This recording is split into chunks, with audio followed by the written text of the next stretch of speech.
ताज्या बातम्यांसाठी MH41 news चॅनलला सबस्क्राईब करा आणि बेल आयकॉनला प्रेस करा.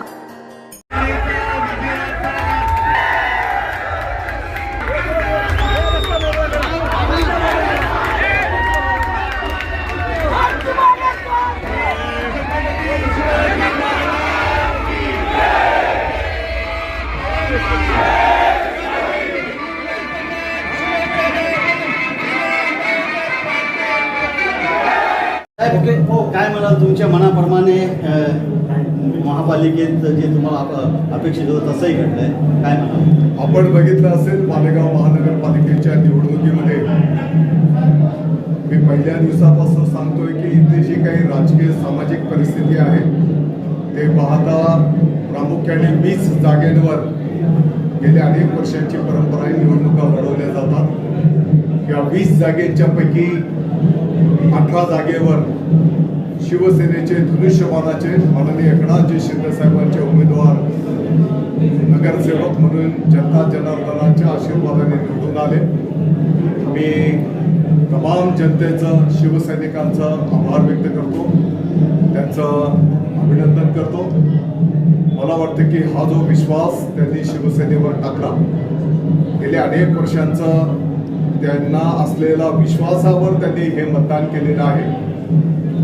मालेगावच्या विकासावर त्यांनी मतदान केलेलं आहे. दुःख या गोष्टीचं आहे की आमचे 2 शिलेदार आणि म्हटलं तर गड आला पण सिंह गेला, 2 प्रमुख नेते आम्हाला अपयश त्या ठिकाणी मिळालं. निश्चितपणे त्याचं आम्ही आपलं चिंतन करू आणि 20च्या 20 उमेदवार निवडून येतील अशी अपेक्षा असताना 2 आमचे कमी आले. त्यांनाही येणाऱ्या काळामध्ये त्यांचा मान सन्मान त्या ठिकाणी दिला पाहिजे. साहेब, कोणत्याही पक्षाला बहुमत मिळालेलं नाही आहे, पण सर्वात लार्जेस्ट पार्टी जी आहे ती इस्लाम पार्टी आहे. MIMचा धुवा उडाला, भाजपचा धुवा उडाला. आता पुढचं जे राजकारण आहे महापालिकेत, तुमचे 18 आलेले आहे, तुम्हाला म्हणजे हे नाही आहे, तर बहुमतांसाठी तुम्ही कोणासोबत जाऊ? नाही, या क्षणाला तर आम्ही पदाधिकाऱ्यांनी त्याच्यावर विचार पण केलेला नाही.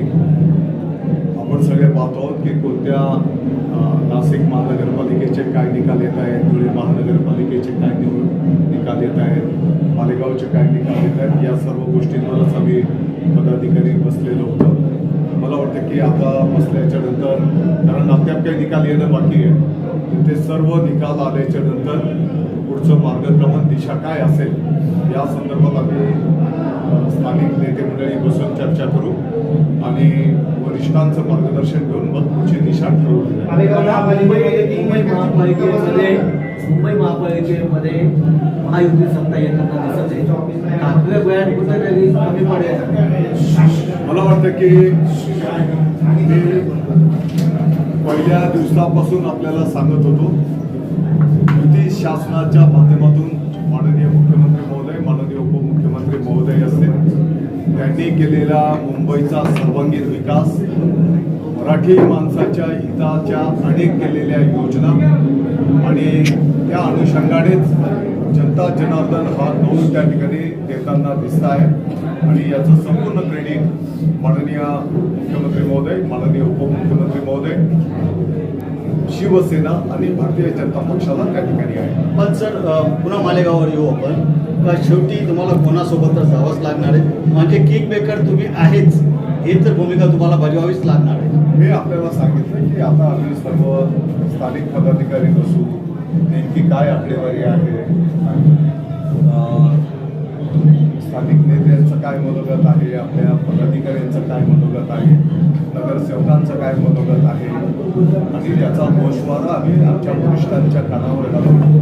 शेवटी हा पक्ष वरिष्ठांच्या आदेशावर चालणारा पक्ष आहे. हिंदू हृदय सम्राट शिवसेना प्रमुख माननीय बाळासाहेब ठाकरे साहेबांची जी शिकवण आहे त्या पद्धतीवर चालणारे आम्ही सर्व कार्यकर्ते आहोत आणि वरिष्ठांच्या कानावर घातल्याच्या नंतर ते जे काही आम्हाला मार्गदर्शन आदेश देतील त्याप्रमाणे पुढचं मार्गक्रमण आम्ही करतो. सेक्युलर फ्रंटने जर मदतीचा हात पुढे केला आणि मदत मागितली महापालिकेत, नाही मी परत सांगतोय की एकाची सर्व आकडेवारी आम्हाला बघून घेऊन चर्चा करू. मुंबईमध्ये ठाकरे बंधूंनी मोठमोठ्या सभा घेतल्या, त्यांनी प्रेझेंटेशन केले, व्हिडिओ दाखवले, याचा जो परिणाम आहे तो मतदारामध्ये कुठे दिसत नाही. बघा, मतदार राजा दुसऱ्या भावनेच्या आधारावर नाही, ग्राउंडवर काय काम आहे, गेल्या अनेक वर्षांचा कोणाचा काय अनुभव आहे. आज मुंबईचा सर्वांगीण विकासाचे जर प्रकल्प आपण बघितले तर मुंबईकरांचं जीवनमान त्यातल्या त्यात सुलभ कसं होईल, आणि म्हणून हजारो कोटी रुपयांचे प्रकल्प पूर्णत्वाला गेले. काही डोळ्यासमोर पाईपलाईनमध्ये आहे, अनेक चांगल्या योजना प्रगतीपथावर आहे. मराठी माणूस जो मुंबईच्या बाहेर त्याला जावं लागलं, तो परत मुंबईमध्ये कसा आणता येईल या दृष्टिकोनातून केलेल्या योजनेच्या आधारावर मुंबईकर जनता त्या ठिकाणी मतदान करते. स्थानिक प्रश्न असा आहे की मालेगाव सोबतच आपल्याकडे इतर जिल्ह्याची इतर महानगरपालिकांची जबाबदारी होती. मात्र इथे बघितलं आपल्या कार्यकर्त्यांचं आविष्कार हुसेननी पूर्ण मालेगाव शहर अतिशय पिंजून काढत आणि प्रचार सूचनेचा मोठा केला आणि आज हे यश मिळालं आहे. बघा, आपल्या सर्व ज्येष्ठ नेते मंडळींनी, महिला आघाडी असेल, आणि ही वस्तुस्थिती आहे की युवा सेनेचंही सर्व कार्यकर्त्यांचं मोठं योगदान आहे. सर्व शिवसैनिकांनी मेहनत केली, जीवाचं रान केलं. तुम्हाला माहिती आहे की सकाळपासून सायंकाळपर्यंत मला काही नेते मंडळींना, आम्ही सर्वजण नाशिकला असायचो, आणि मग रात्री आल्याच्या नंतर शेवटचे 2-3 दिवस प्रचार करण्याच्यासाठी संधी उपलब्ध झाली.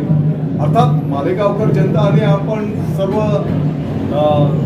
दररोज सोबत असतो, ते काही निवडणुकीपुरतेच आपण येतो अशातला भाग नाही.